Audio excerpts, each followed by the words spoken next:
Session. Okay, I think we can start. Right.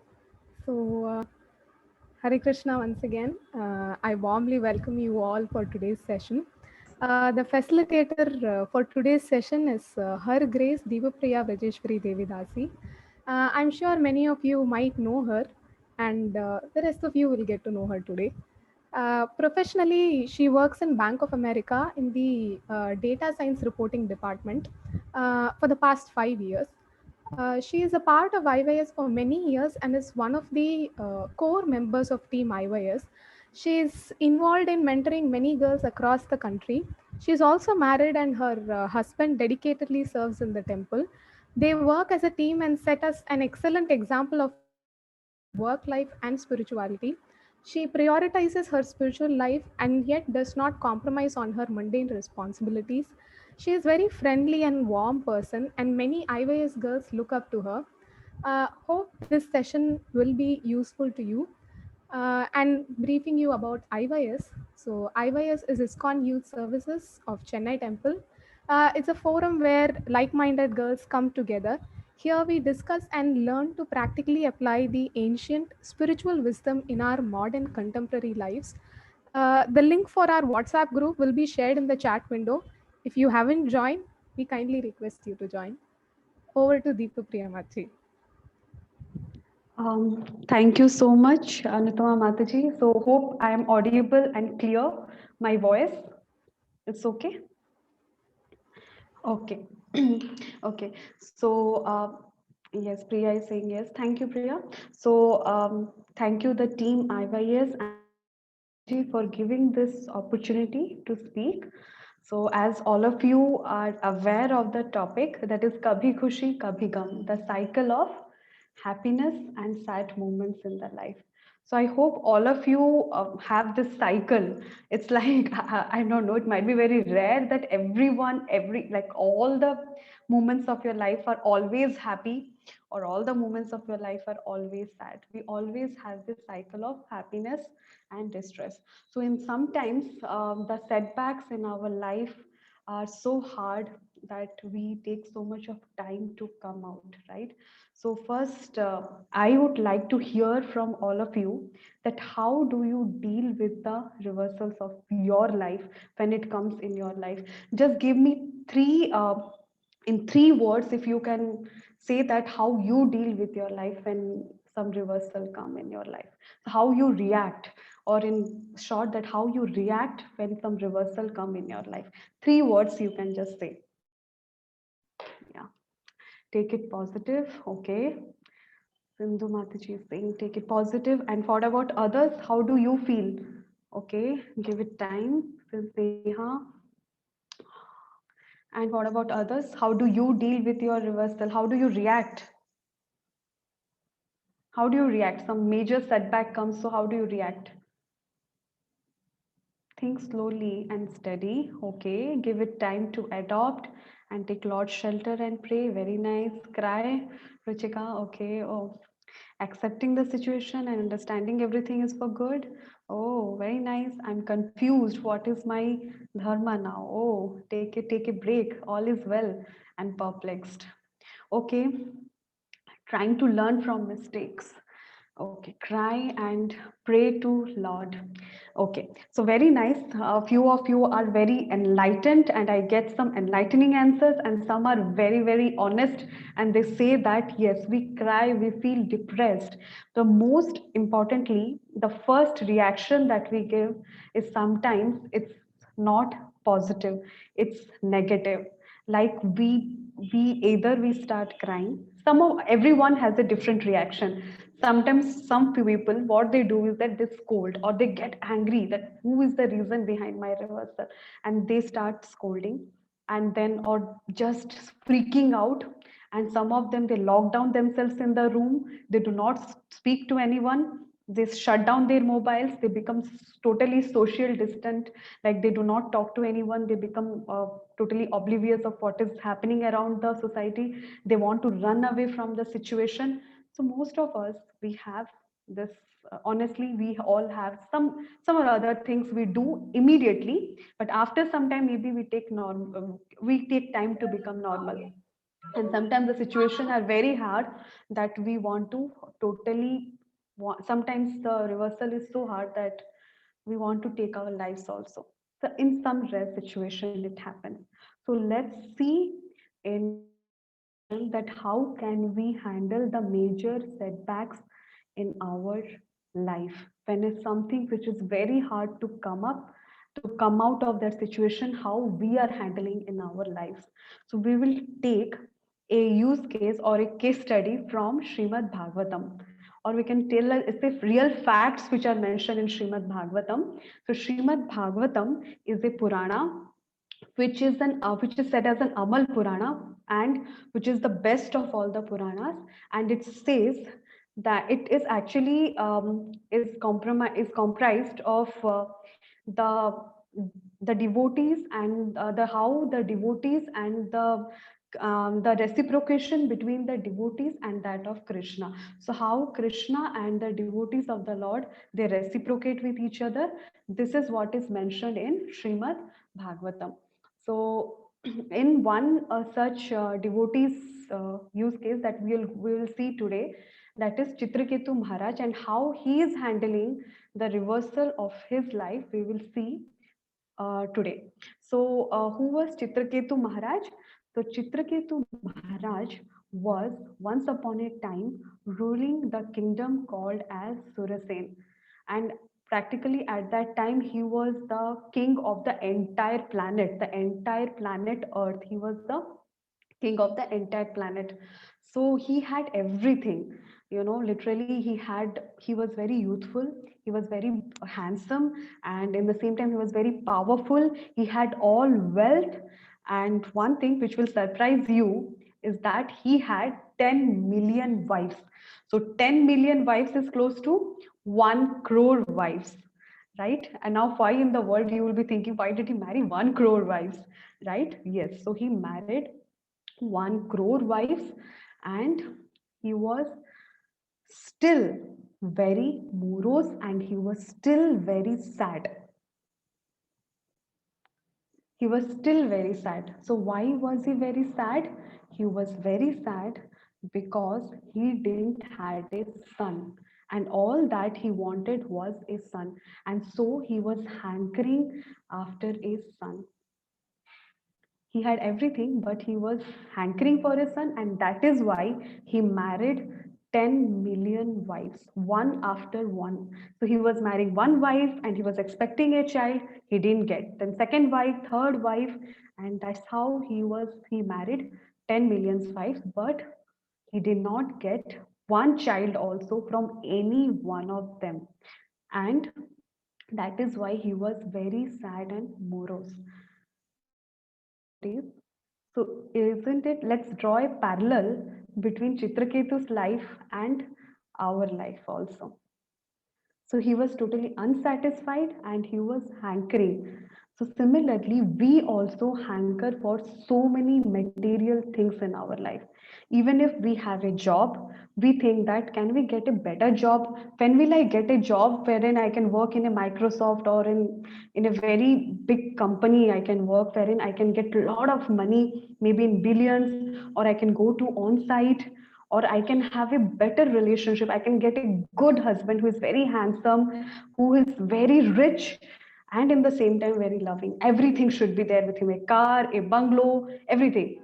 And he should not I should not work anything, he should be doing all my household activities. I should be like a queen sitting like that. So we have unlimited material life, and because of which we hanker so much, we are hankering for so many material things, and that's why we are very unsatisfied. So, my dear devotees, one lesson that we get from here is that always be grateful to what you have in your life rather than hankering for what you don't have in your life and lamenting on that. Oh, I don't have this, I don't have that, I don't have iPhone with me, I don't have a good car with me. If at all I had a good phone, I would have put a very nice status.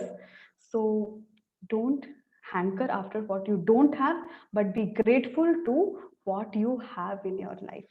So anyway, so now Chitraketu Maharaj was very morose. So one day, Angira Muni, who is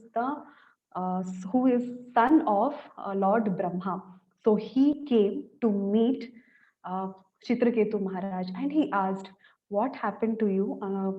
How are you, Chitraketu Maharaj? And I see that your face is very dull. Is there something wrong in your kingdom? Is everything going good?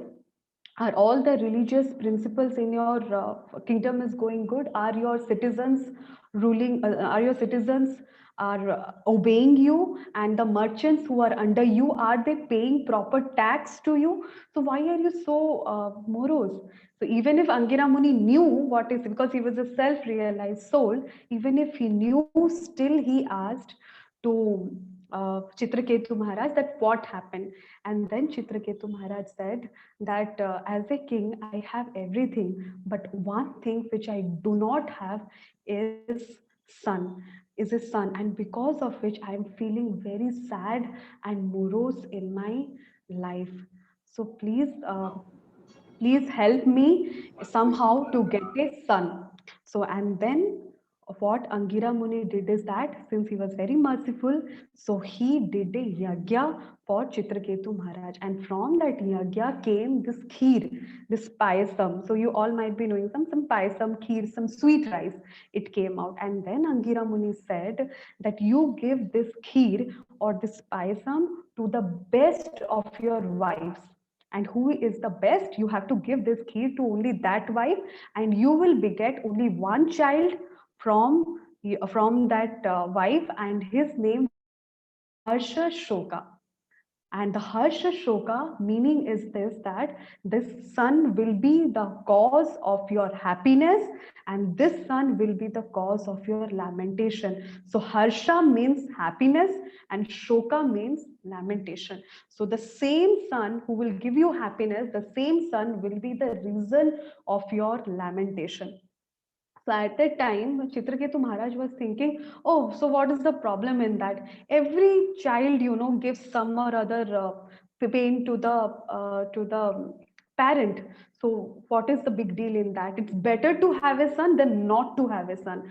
Actually, he was worrying that if he does not get a son, he will be going to hell. So that is why he was having that anxiety. So by getting that son, at least he will be saved from that particular calamity. So thinking about that, he was happy. And then what he did is he gave this kheer to his first wife, to whom he married for the first time, whom he married. So he had married Kritadyuti. So Kritadyuti was the first wife of Chitraketu Maharaj. So what he did, he took this kheer and went to went to Kritadyuti and gave this kheer to Kritadyuti.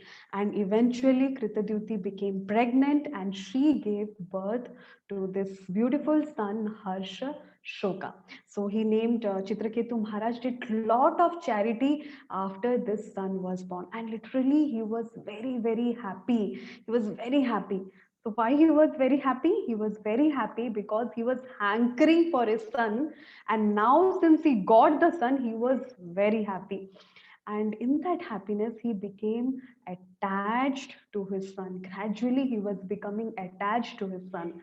And since he was attached to his son, he started loving the mother of Harshashoka, that is Kritadyuti, more and more. So his attention was only on Kritadyuti. His attention was not on any other queen. So his attention was only on Kritadyuti, that only his life's entire focus or entire thing was revolving around only two people.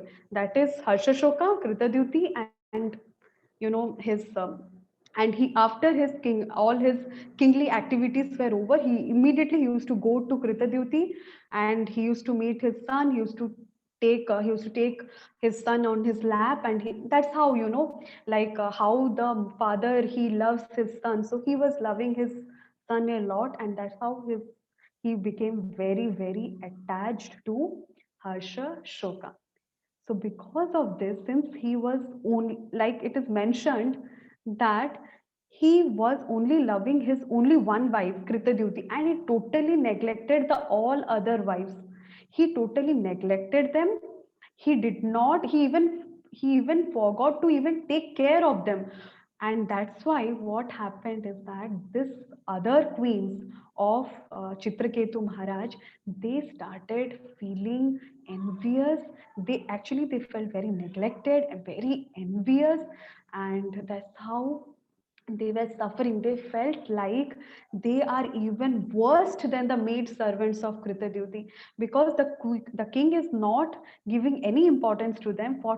Even the maid servants of Kritadyuti are better, because Kritadyuti was getting some importance, so definitely the maid servants of Kritadyuti also will get some importance. But this queens, they felt like we are worse than that, the maid servants of Pradhuti. So our situation is very bad. So thinking about all those things, that how the king is neglecting them, so they were feeling very envious, and because of their enviousness, they were burning inside. They were burning inside, and they were thinking that how come Kritadyuti has a son and she is enjoying and we are not. We are lamenting, and we are in such a bad situation. And because of their enviousness, what did they do? They did a big mistake, and they administered a plan to poison the newly born child, Harsha Shoka.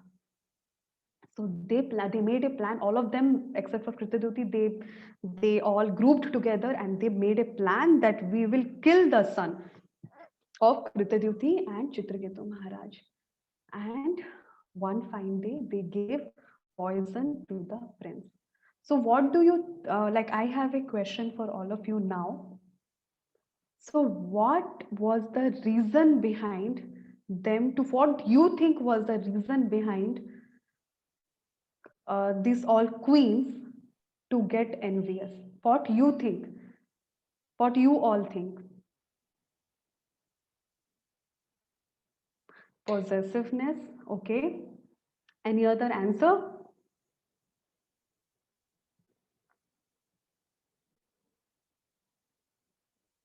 Okay, lack of caring, good.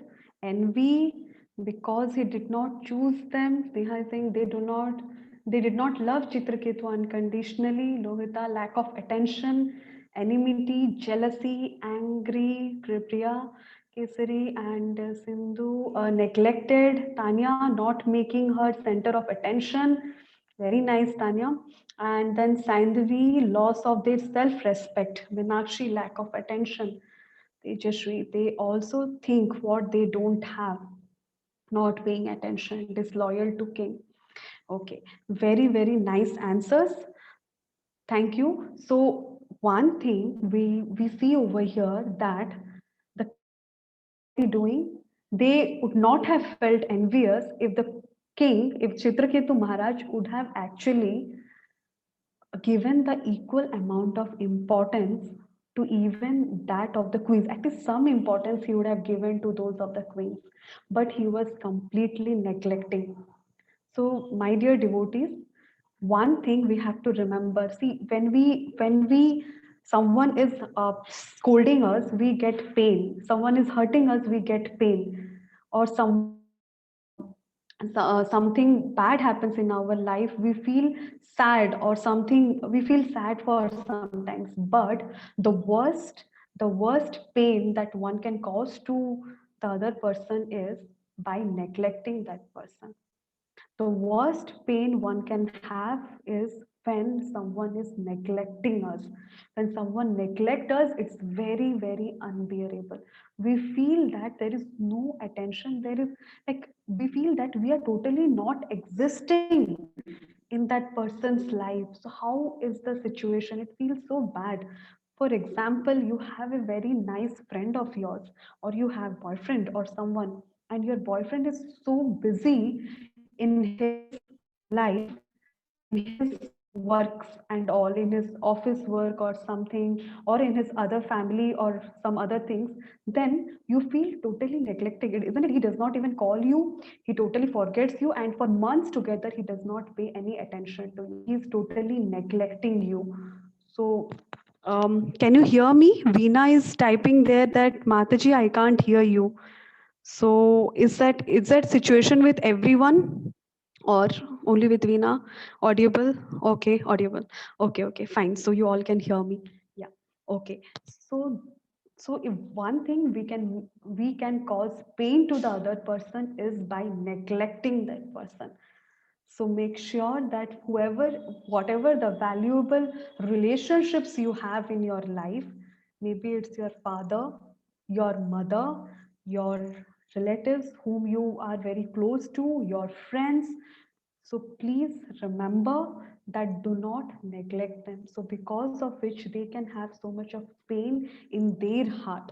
So make sure that you do not neglect the important relationships of your life who are there in your life. So this is one lesson. So after that, what happened? So these queens, they had given the poison to the son, and the son died.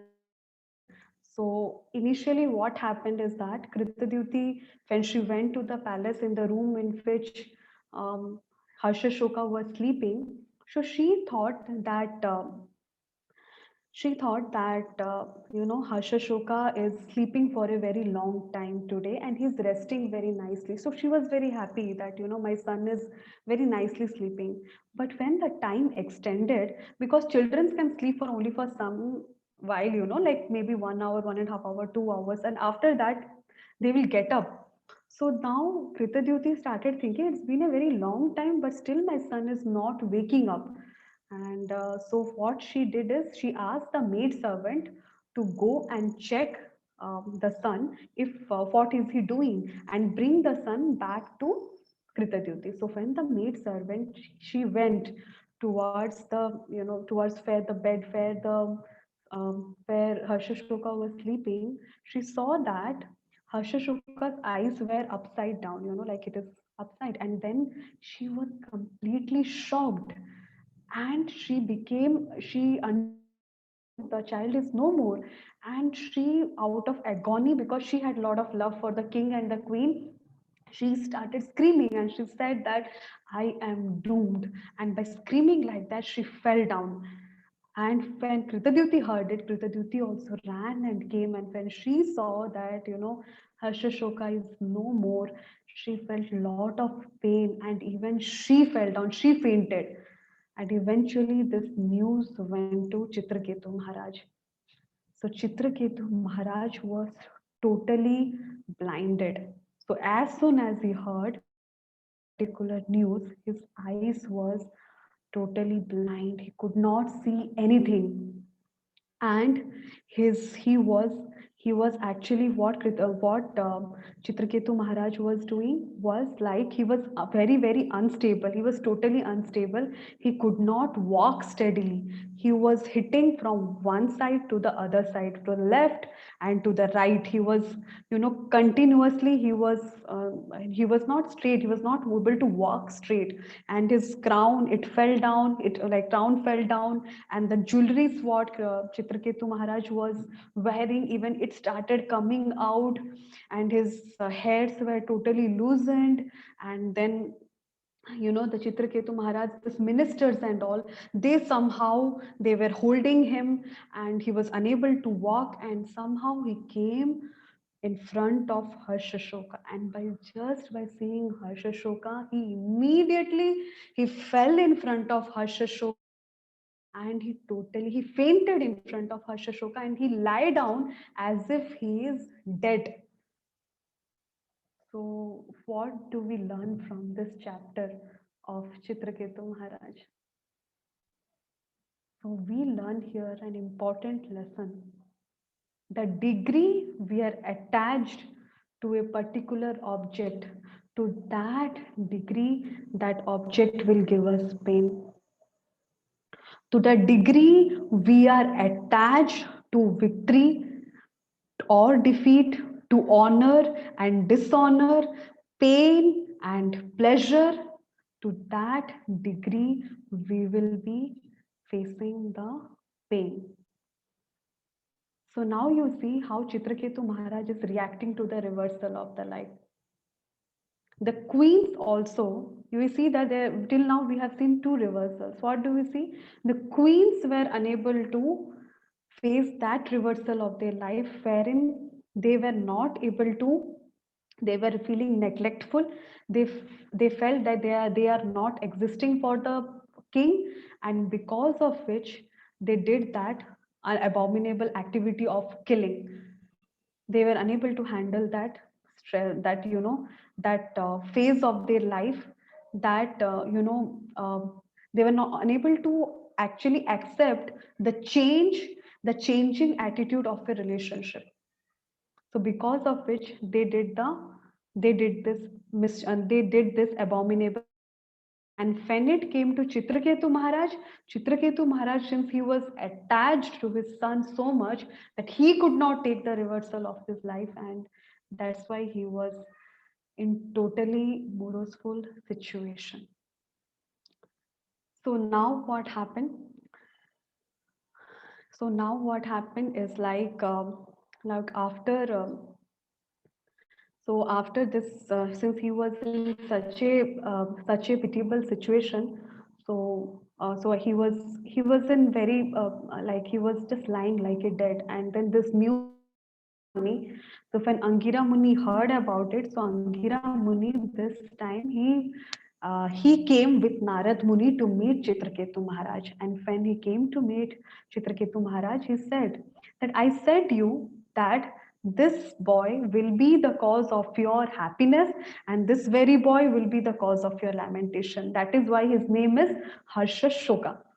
But anyways, Chitraketu Maharaj was in such a situation that he was completely lost, So now Narad Muni thought that if I have to bring this person to stability again, or if I have to bring this, like how an expert doctor, what they do, an expert doctor knows that what medicine has to be given to the patient so that that patient is coming to the his disease is going. So similarly, Narad Muni knew that he is attached to his son, so he decided that what he will do is that he will contact the son, and from that son's mouth he will make the from that son, so he will give the teachings to this Chitraketu Maharaj.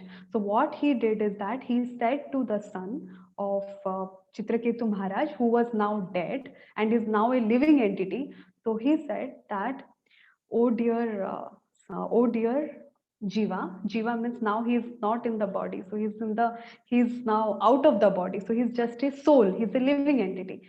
So he said, oh dear Jiva, please come back to your old old this your old body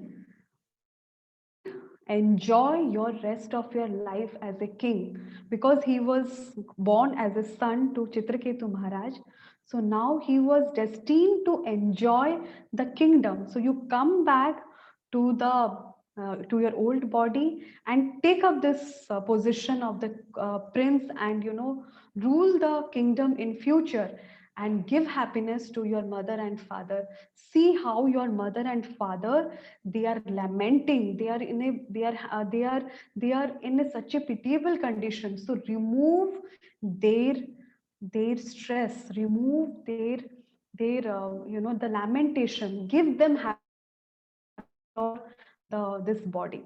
So when Chitraketu Maharaj and Kritadyuti were hearing this, they were very happy. They were thinking, oh yes, this is what I want, my son should come back to me. Now he is dead, yes, let him come back, and by the mystic power of Narad Muni brought the Harshashoka back to his body. So as soon as the son of Chitraketu Maharaj, he came to life, when he came to life, he started, Narmuni said him to speak, and when he started speaking, the first thing what he spoke was, which father and mother are you talking about? just understand. He's so surprising and astonishing for everyone. He's asking that which father and mother are you talking about? I am now, I was born in so many species of life. I was born as a demigod in some time. I was born as a vegetable. I was born as an animal. I was born in the species of beast, and I was born in the species of this, all those lizard and all those beastly species, and also in the species of human beings. So which father and mother are you speaking about? I had innumerable fathers and mothers in my whole lifetime. So I don't know which father and mother are you speaking about. I do not have any father and mother. So when he said this, Chitraketu Maharaj, who was totally lamenting, and not only Chitraketu Maharaj, Kritaduti was there, the other queens of Chitraketu Maharaj was there, the entire kingdom of Surasen, because all of them, the public was also lamenting because the king has lost the prince. So everyone was there, and all were totally, totally shocked by listening to the words of the dead son. And at that very moment itself, they learned their lesson. So what lessons they have learned, I will come back to that. But before that, I would like to know if there is any questions. So I think Josna Di is saying, is there any questions? Okay.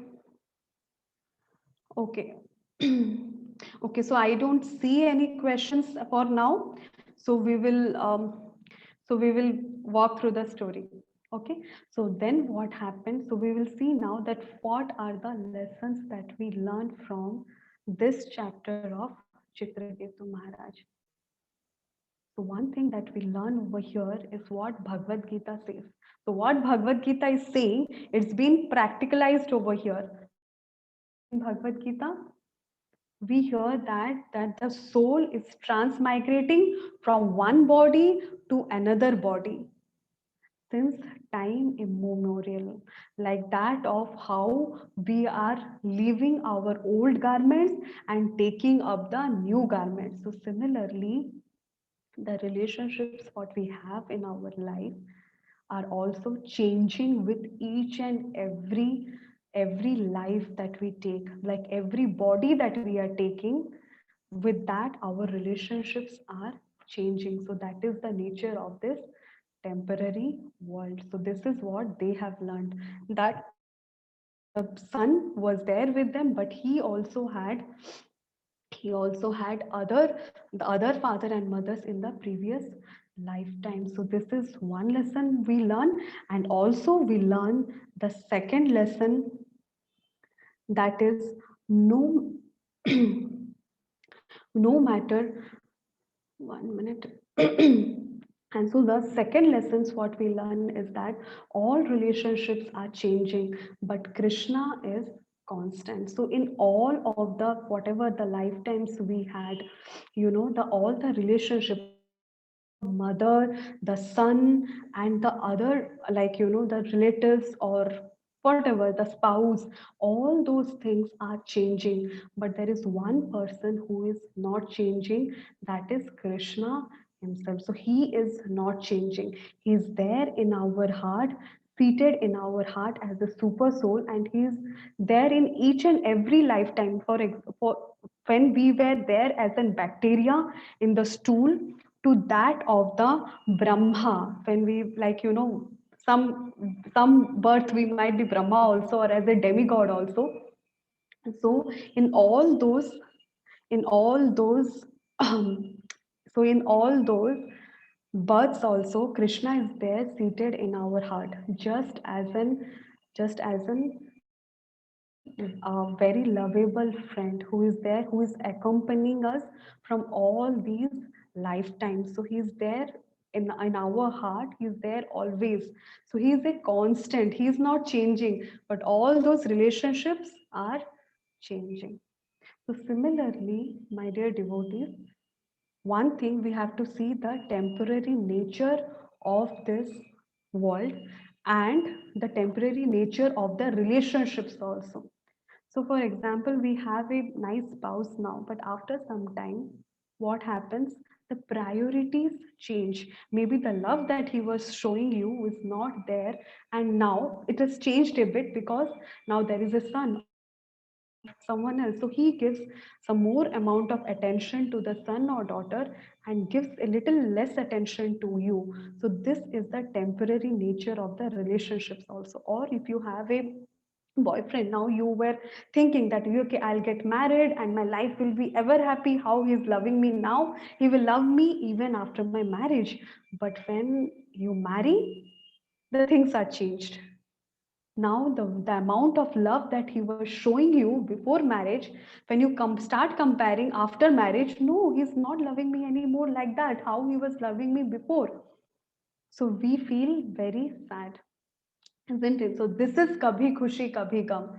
So sometimes we have happiness and sometimes we have distress in our life. So this is the changing nature of the relationships in our life. So what we should do, we should, first thing is that we should accept this change which is happening in our lives. So acceptance of the change is the sign of maturity, and the more we accept this change, the more we will be peaceful, right? So now this is one phase of Chitraketu Maharaj. So we'll be entering to the second phase of his life. So now, as soon as he heard all this knowledge from his dead son, his shackles of his attachment to his son were immediately it was cut. And he understood, like what is reality. Not only he, his all other wives, the Kritadyuti and all other wives who knew now that they have done a big mistake. All other wives, they understood that they have done a big mistake. So they've also felt very bad, and that is why they wanted to atone in their life. So once Chitraketu Maharaj came to his sense, then Narad Muni said him that now I'll be giving you a mantra. Now take this mantra, and by chanting this mantra, you will be able to see the Supreme Lord in 7 days. In 7 days, you will be able to see Krishna. And that's how Narad Muni gives him a mantra. So now Chitraketu Maharaj takes this mantra very seriously. He goes immediately, leaves his house, and he starts chanting this mantra. And within 7 days, as said by Narad Muni, he could actually see the Supreme Lord in front of him. And when he saw the Supreme Lord, he became totally overwhelmed. He started offering prayers, and his all other, he became totally purified. Whatever his attachment, whatever his desires were there, he totally gave up everything, and he became totally devoted to Krishna, and he became a very wonderful devotee of Lord Krishna. And not only that, actually, since he was chanting the holy names, there was one side effect also. What was that side effect? He became the ruler of one of the planets of this Gandharvas, Vidyadharas. He became the king of all the Vidyadharas. And as you know, that is Gandharvas. I don't know if you'll be knowing it. Those Gandharvas, what they do is that they sing, they enjoy, they marry with Apsaras. There will be so many Apsaras, there are beautiful girls, and they'll be enjoying, they'll be singing and they will enjoy. So mostly they sing in a very nice, sweet voice. So when Chitraketu Maharaj, he became the king of that planet, so at that time also he did not lose his compose. Like he was a devotee, he was chanting, and after he became a king of this heavenly planet also, still he was chanting the glories of the Supreme Lord. So this is how we have to be stable in the happiness and distress of our life. Now he is very happy.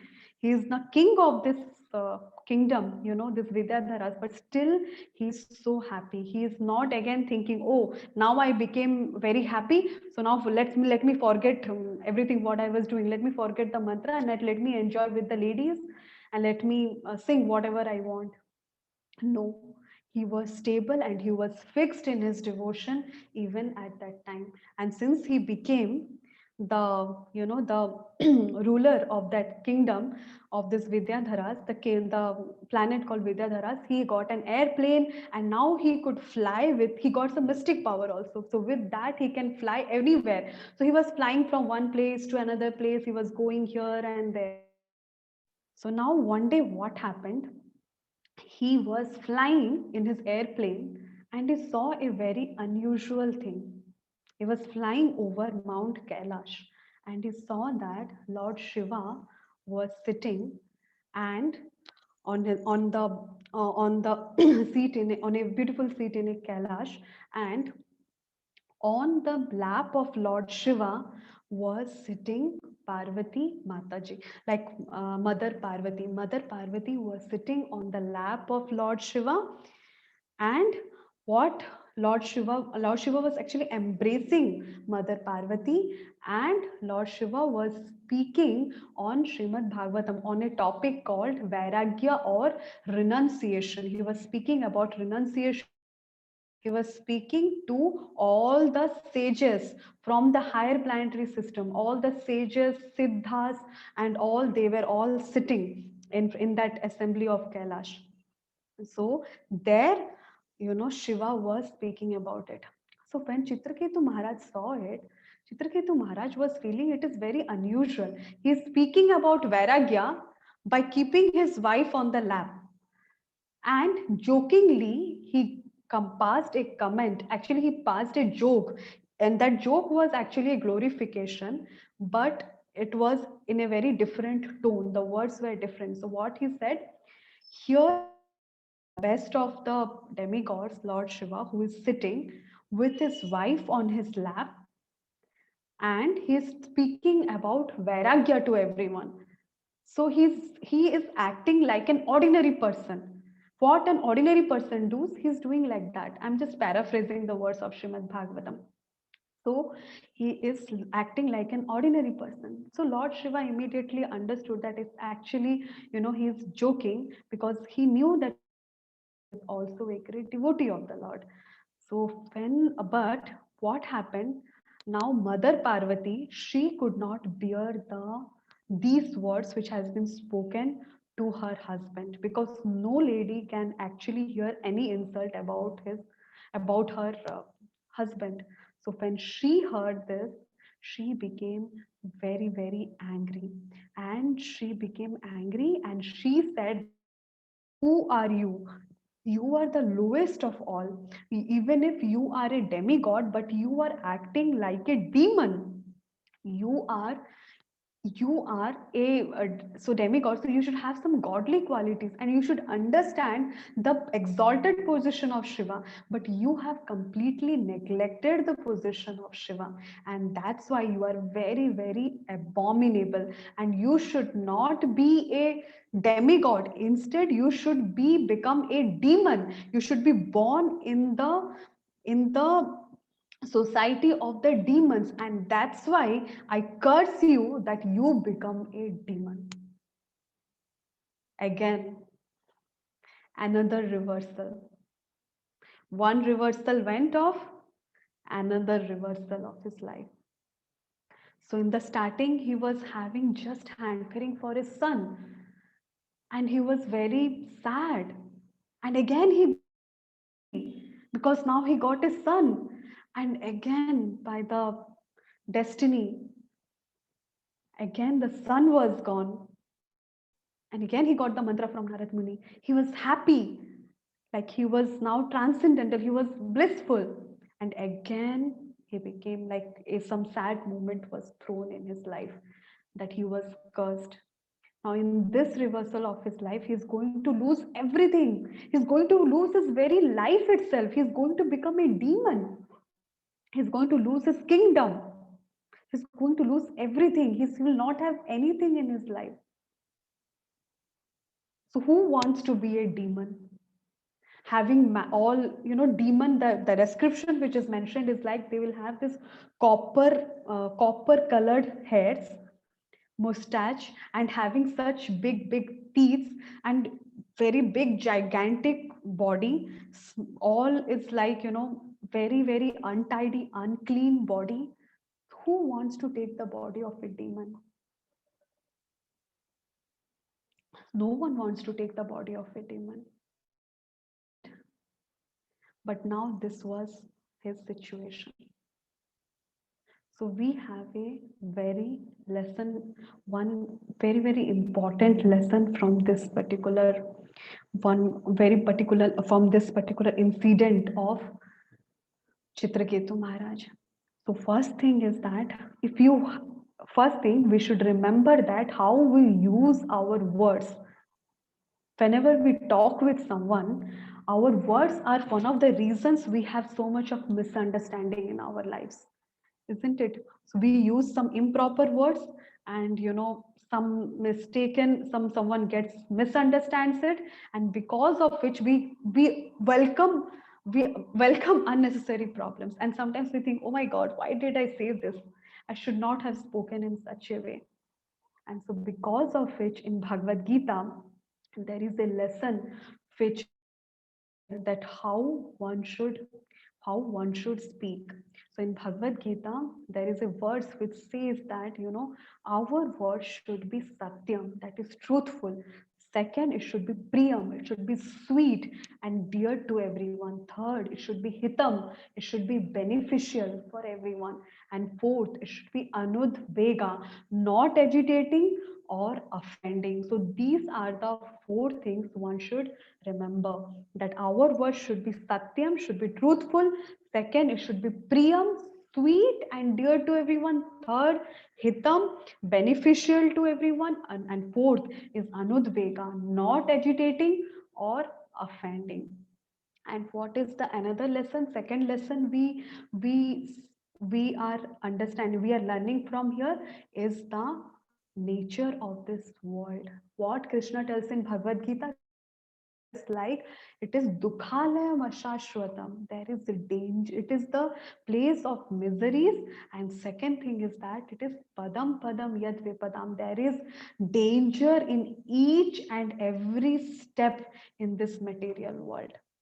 How it is danger in each and every step in material world? Just think about this Chitraketu Maharaj. He was now very blissful and very happy. He saw the Supreme Lord. He became a great devotee of the Lord. And all he was there is like he was one step less to go to the spiritual world, where every step is happiness, where it is just blissful. There is no this kabhi khushi kabhi gum, like the cycle of this happiness and distress which is there in this material world is not there in the spiritual world. So he was about to go there of the Lord, but just one single mistake, and that's how he is now again cursed to become a demon of the Lord. Demon, not demon of the Lord. He was cursed to become a demon. So this is the nature, the changing nature of this material world. So again, my dear devotees, we should be ready to accept this change. We should be ready to understand, have knowledge. Okay, this is the duality of this material world. If there is happiness in this material world, there is definitely distress in this material world. If we think that if we make some plans to be happy in this material world, then the same plan will be the reason of our distress also. So that is how this everything is correlated here. Like there is happiness, and with that happiness there is some distress also. Now we think of marriage. Now after marriage, what happens? Our life completely changes. Now we are a pet of our parents. And after marriage, what happens? If your spouse is very good, then it is very nice. But sometimes what happens, the spouse is good, the in-laws are not nice. If the in-laws are good, the spouse is not nice. Or something or other things comes up. And you feel so much challenging situations you have to take in your life. We want to get a very nice job, and you get a very nice job, but your boss is not good. What to do? Again, the you know the again we have to get through some reversals in our life. So what we have to understand, we should have this knowledge that this not an happy place for me, or I cannot make unlimited plans for happiness over here, because with every plan that for happiness that I make, there is some misery which is attached to it. That is why this cycle, when we are this there in this material world, this is the what we face, the cycle of happiness and sad moments, happiness or distress. So that is what kabhi khushi kabhi gum. So one should understand, accept it with knowledge, that how that this material world is not a place where I should make my eternal plans to stay over here, because here it is danger at each and every step. So now, after Chitraketu Maharaj, he, I mean to say that he heard this, that Parvati Devi had Parvati Mataji, Mother Parvati had actually cursed Chitraketu. So at that time, Chitraketu Maharaj, he accepted that. When I was saying of acceptance, now is accepting this reversal of their life. And what is he saying? He actually immediately came down from the airplane and bowed down before Mother Parvati, and with great humility he said, "Dear Mother, I accept your curse upon me, because happiness and distress comes and goes upon a living entity depending upon one's past deeds." So after saying this, so Chitraketu Maharaj accepted this reversal of his life. So you see one thing over here, that what was his reaction previously? He was completely lost when he got into this reversal of his life, wherein his son was dead, and he was completely lost, he was completely unstable. And now he's reacting in a completely opposite way. He's accepting with a folded hands. Okay, whatever has happened, I am taking it. Why? How it happened?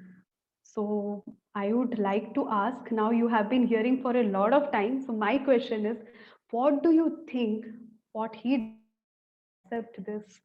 Tell me three things that you feel that because of that only he was able to accept this reversal of the life. What do you think? How could he accept the reversal of life? You can just tell me three things. Okay. Tejashwini has raised the hand. Okay. Tejashwini. So can she be unmuted?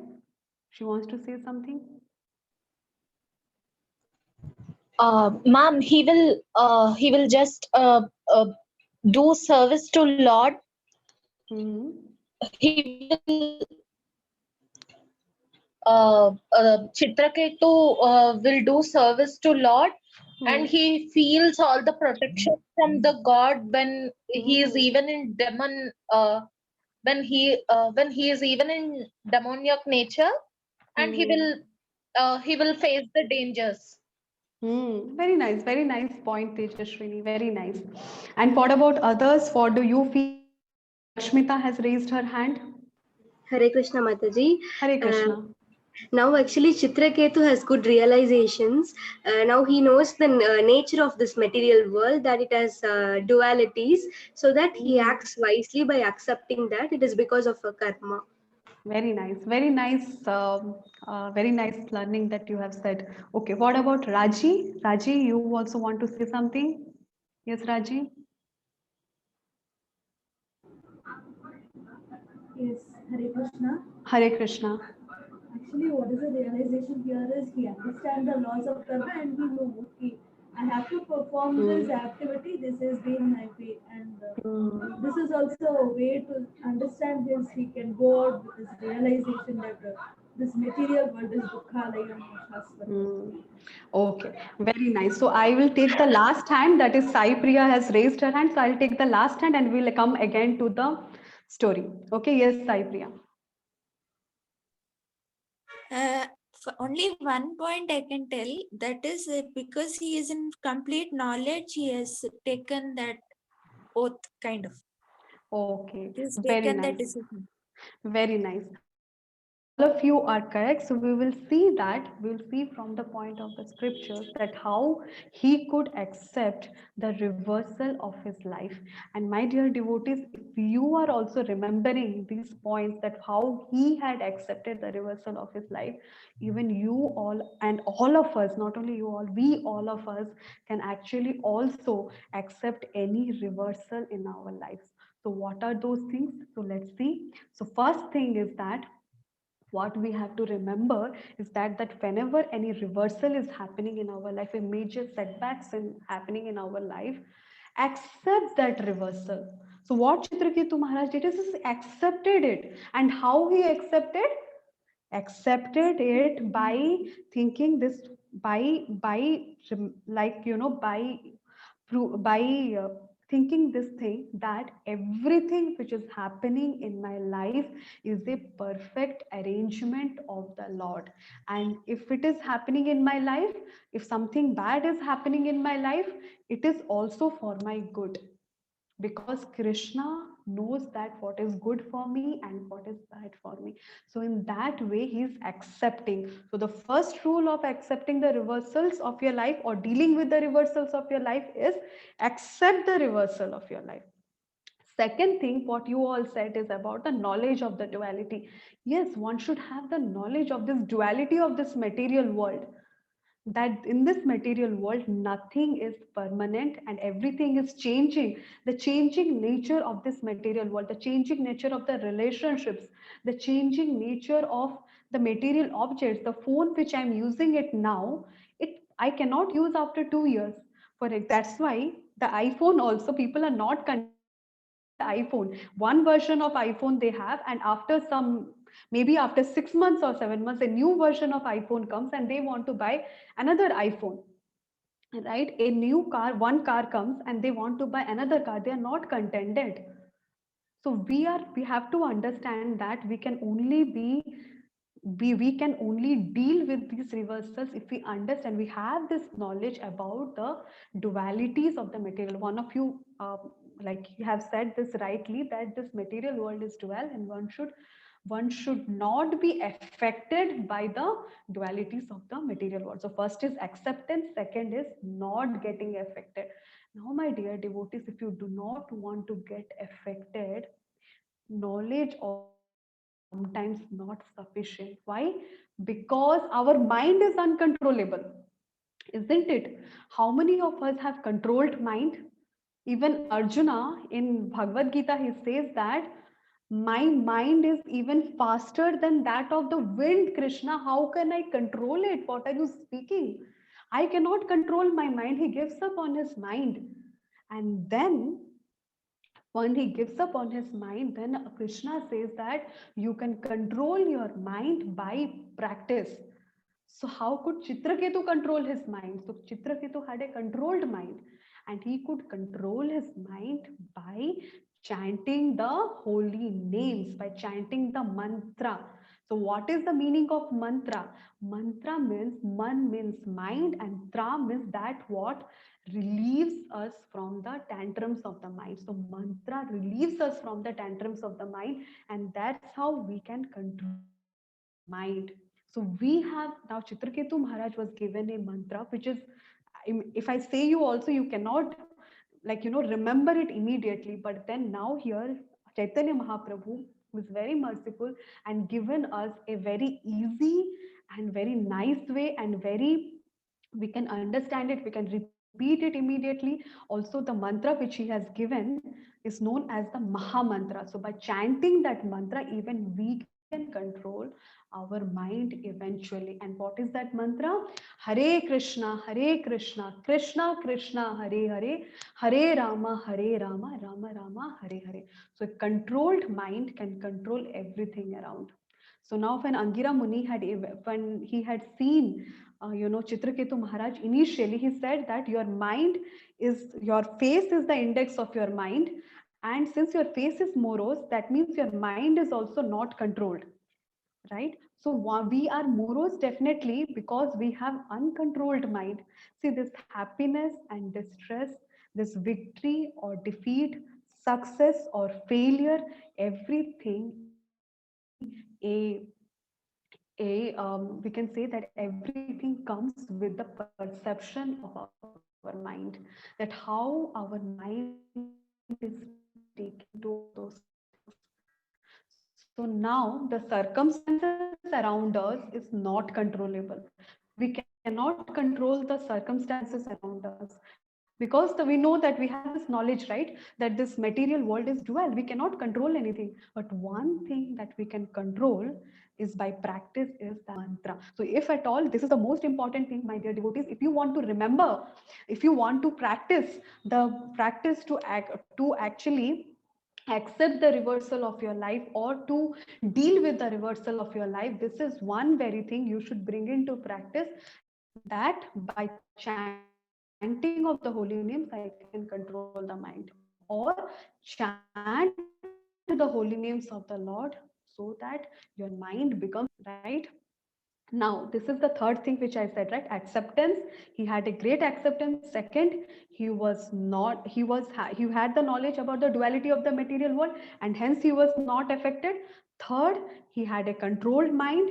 Fourth, what was he was fixed in devotion, and he was resolute in purpose. He knew that he had made a choice of higher purpose in his life. So fourth thing is that, dear devotees, if you want to accept this reversals of your life, first thing is that make a choice of some higher purpose in your life. Unless and until we are dealing with those temporary things, we will feel pain. So we have to make some choice of some higher purpose. And fifth, he was fearless. He was fearless because he had firm faith in Krishna, that Krishna will protect him. Krishna will protect him in any situation of his life. He knew that, he had a firm faith in that. And the sixth, he could actually, all these 5 points, he could actually imbibe in himself because of one very particular reason. And what is that reason? Because he was associated with the devotees of the Lord, of Narad Muni. He had the association of Angira Muni, because of which he got the knowledge, because of which he got the mantra, he got this acceptance power, he had this higher purpose. So all because of one thing, because he had association of the devotees. It is said that if you have to buy association, then buy it, because it is priceless. You cannot get the association of the devotees. That is very difficult to get the association of the pure devotees of the Lord. Because when you meet the pure devotees of the Lord, your life is completely successful. This cycle of this happiness and distress, the feeling of this pain and pleasure, this cycle is immediately broken when you are actually associating with the devotee. This can make the life successful of a jiva, like one can become completely, his life becomes completely successful just by having a moment's association of a pure devotee of life. And if you want to hanker for anything in your life, please hanker for the association of the devotees. So the important, if I have to say you, that out of all the 6 things, if the 3 things what you feel is what is the most important thing in out of these 6 things, what I said you, is first is that accept the reversal, accept the situation as a perfect arrangement of Krishna. Second, control your mind by chanting the holy names of the Lord. Third, have association of the devotees. That how to deal with the reversal of your life. Now everyone has a different situation. What I am going through and your life, what you are going through, will be different. But the medicine, like how Narad Muni chose to give different medicine to different people, so similarly, we will also get different guidances. Like it will not be the same. Like we will get personally, when we talk to the devotees, we take their guidance that how can I deal with this situation. They give us in a personal level some suggestions, and because of which we are able to deal with the reversal of the life. So take this association very seriously. So now let us get into the next point, which is the and now he took the body of a demon. And after taking the body of the demon, he became, his name was Vritrasura. And he perfectly. So he fought against Indra, and then Indra had killed Vritrasura, and when it was a glorious death. Even when Vritrasura or was dying at that time, also he could remember the supreme personality of the Godhead. His past memory was not gone, like his past life's memory he could remember, and it took actually 365 days for Indra to actually kill Vritrasura, because Vritrasura was such a great devotee and was, anyways, now he took a demon's body, but still his focus was completely on the Supreme Lord, and he was meditating on the Supreme Lord when he was dying, and that's how he was actually, his death is called as the glorious death of Vritrasura. And it took 365 days to cut the neck of it took Indra 365 days to cut the neck of Vritrasura. And once Vritrasura, once he died, he went back to the spiritual world. So now you see what is the greatest. We see here that Indra has actually gained, like Indra was he was victorious in the battle, but here Vritrasura was actually, he did not win the battle. Instead, he died, but he won the battle of the life. What did he win? The battle of the life, because he was now out of all this cycle of this happiness and stressful situation, happiness and distress, and now he went to the spiritual world where every step is a dance and every word is a song. So he went to that blissful, ever blissful place. So my dear devotees, if you have any reversal of your life, accept it, take it as an opportunity to learn something from that particular thing, because it's inevitable. We cannot control the outside situation, that how the reversals are happening, like how I will be how will I control, because nothing is in my control, right? Except for me myself, I can control only myself. So how can I control others in my life? I cannot control my family members. I cannot control the weather which is changing. I cannot control anything. So the only thing I can do is that control myself. So when we have any reversals in our life, take this as an opportunity to learn from that reversal. So with that, we will end the session with one message, that focus not on the pain of falling, but focus on the pleasure of learning. Take reversals as an opportunity to learn and become better in your life, because reversals are inevitable and it is beyond our capacity. But one thing which is there is that we can be grateful for whatever Krishna has given and take everything as Krishna's arrangement, and chant the holy names of the Lord and associate with the devotees, and thus deal with the reversals of your life. So with this, we end today's session.